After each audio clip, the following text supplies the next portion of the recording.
Yeah, what's good, Joe? Shaman the Bigga P, and I'm here with share my thoughts about the two cards from Saturday night, the card on Showtime and the card on HBO. And I'll start off with the Showtime card. The first fight on the card was Jamal Charlo versus Gabriel Rosado. Now this fight itself. Now I was rooting for Rosado to actually turn his career, to be able to turn the corner and turn his career around. Um, and granted, granted, prior to this bout, I thought the fight with Charlo would be somewhat safe, given the fact that Charlo is still very inexperienced. I'm thinking maybe that Rosado's experience with the fight with the opponents he's actually fought lately would make a difference in the bout. Instead, it did pretty much the opposite. It did the opposite. First of all, it just reinforced one of Rosado's liabilities, and this is his scar tissue.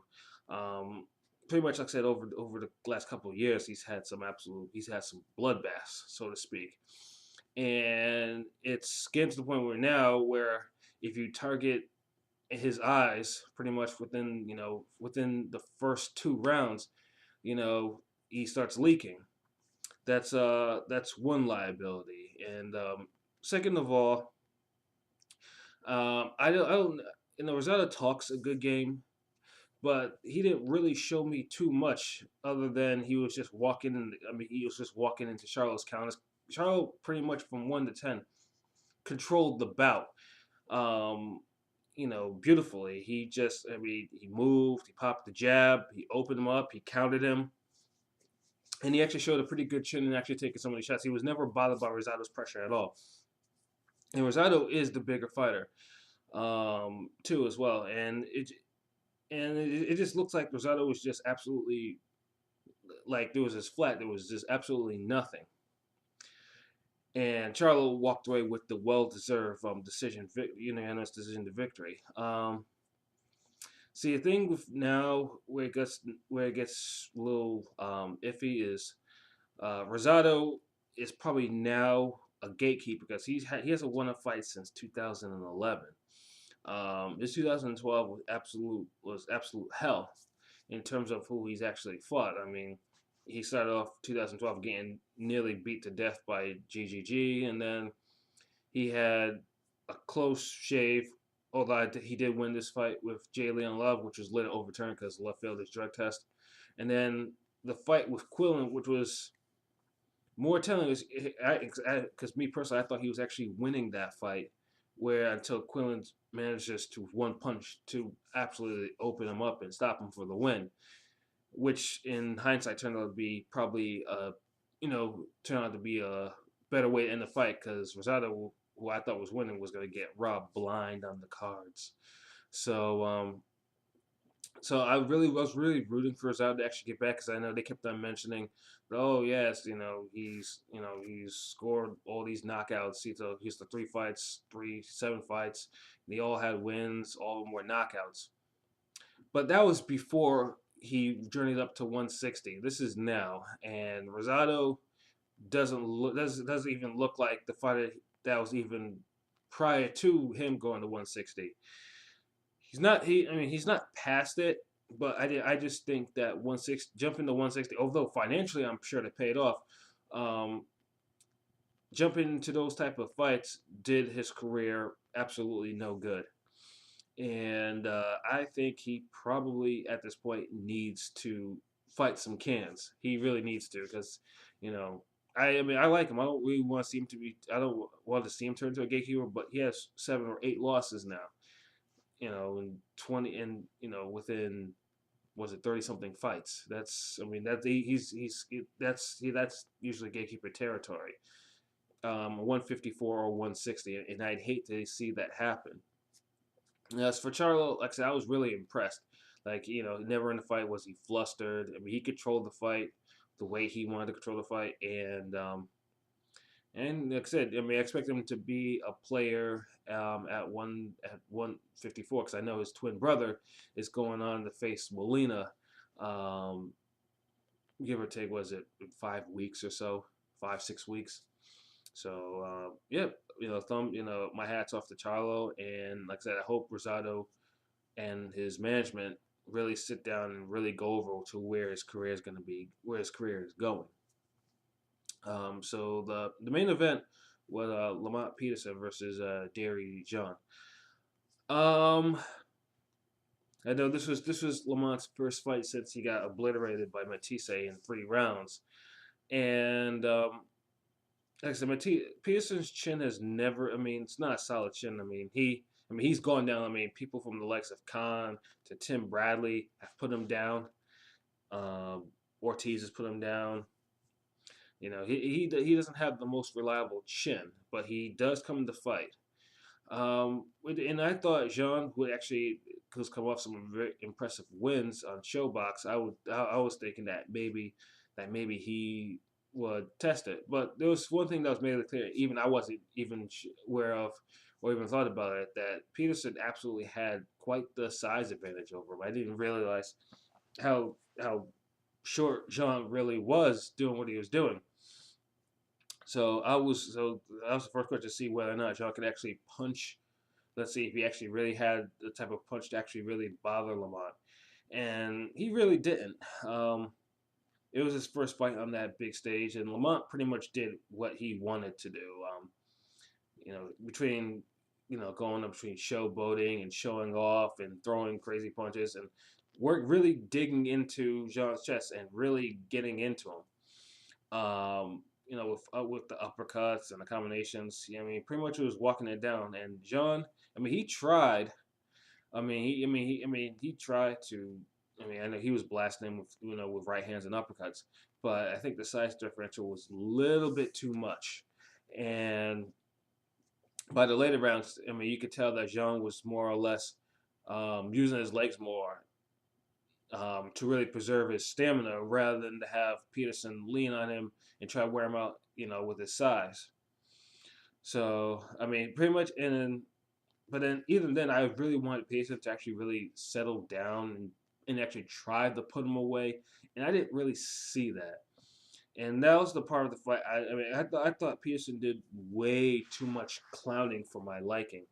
Um, like I said, it was a good win. And I guess it's a confident builder. You get knocked out in 3 rounds, you need a good fight like that, and you take over undefeated prospect. But the way he fought, because Young was able to land. I just don't see. Let's just say if Peterson goes after Danny Garcia, um, I just don't see. I just don't see an outcome where I don't see Garcia actually laying him out. Because Peterson's reign as 140 champion.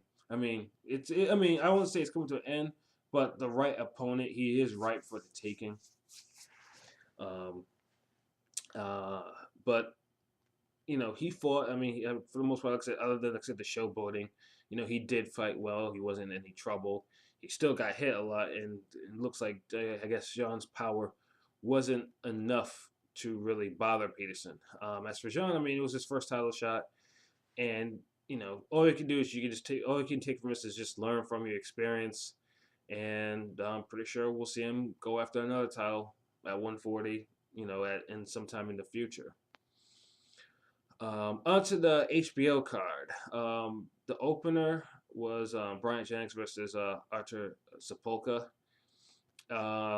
Heavyweight fights, like I said, I'm a fan of heavyweights, and I'm a fan of good heavyweight fights. And like I said, in the last decade or so, it's they're hit or miss. This one was a definite hit. I really liked it for a lot of reasons. Number one, I like Brian Jennings. I think he's a great prospect of all the heavyweights, all the young heavyweights out there. I think he's probably the best of them out there. Sabolka, I didn't think too highly of, because I saw the Jamil McCline fight, and then the 2 fights with Mike Mallow, and Mike Mallow had him on the point of being KO'd. Well, in the first fight, had him on the point of actually being KO'd twice. and then he roared back to win. The second fight, he was dropped again. He came back to win. So I was expecting Jennings to lay him out early. To my surprise, the surprise really was on Sabulka because he actually showed something that I didn't think he even had, like movement, like lateral movement. He was actually movement, slipping punches, rolling with punches. He was actually showing that, and I was actually surprised because I'm thinking to myself, where was this against Malo? I mean, he could have made his job against Malo a lot easier. And he made himself real look unorthodox because it was getting to the point where I mean Bryant was really patient with him. I mean, and I know it was only I mean he was basically he'd go to the combination to the head to the body, and it's only until he focused in on the body that he started paying off dividends, and then he scored the first knockdown off a beautiful body shot. After Sabulka was like, "Oh, you can't hurt me," that body shot sat him down real quick. And I thought the fight would end after that, but Smolka again, he showed great movement.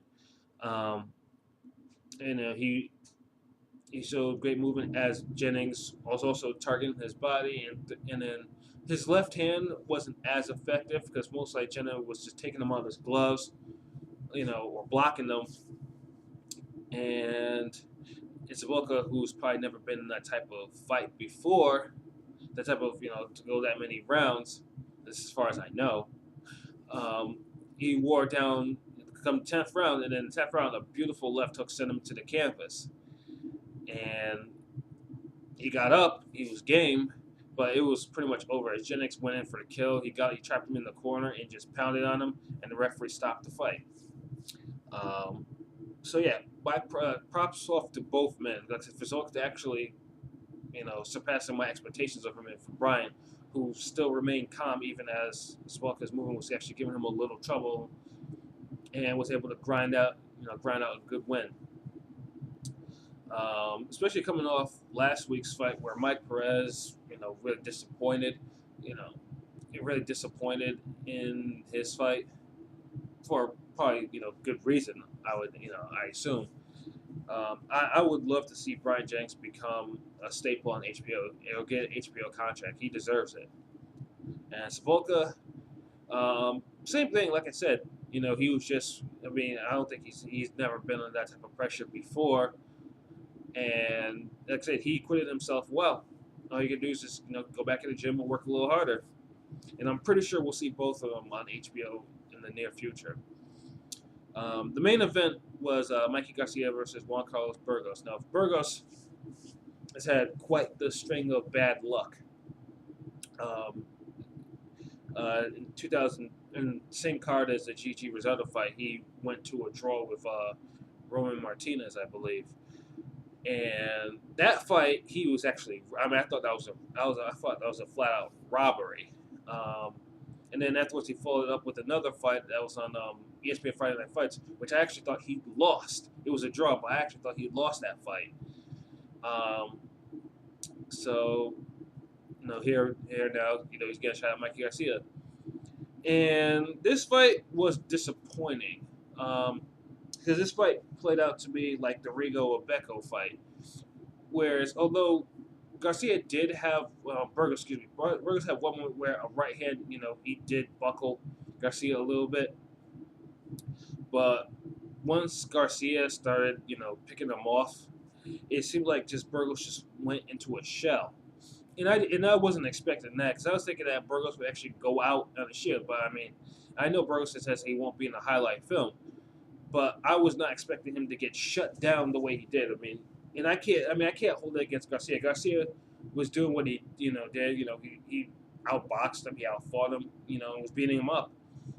He couldn't put him away. So, I mean, what are you gonna do? I mean, if you have someone who's going to show doesn't really want to engage or actually show fire, all you can do is you can try to put him away yourself.